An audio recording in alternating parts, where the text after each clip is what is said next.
Hello everyone and welcome to JP Creation, and in this lecture we are going to see about blue flag and purple flag.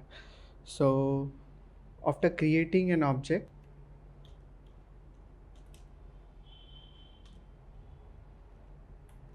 dive inside the box and we can see the parameters of the box on the right hand side. Same way we will create a sphere.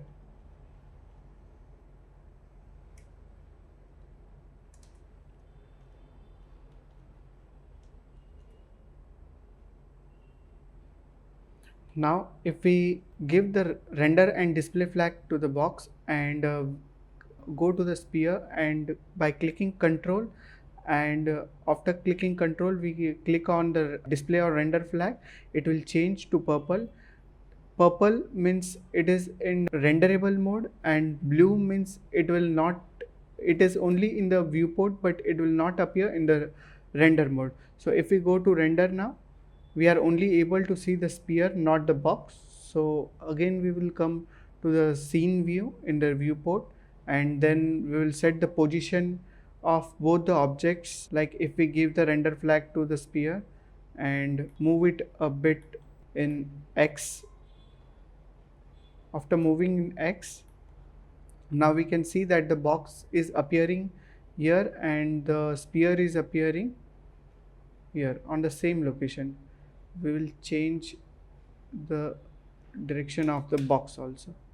So the box is appearing here and the sphere is appearing here. Okay, so now in the render view, whenever we give the render flag to the box, it appears here, and whenever we give the render or display flag to the sphere, it will appear this side. And if we press Ctrl and click on the render flag, now only the sphere will appear because the sphere is having a purple flag and the box is having a blue flag.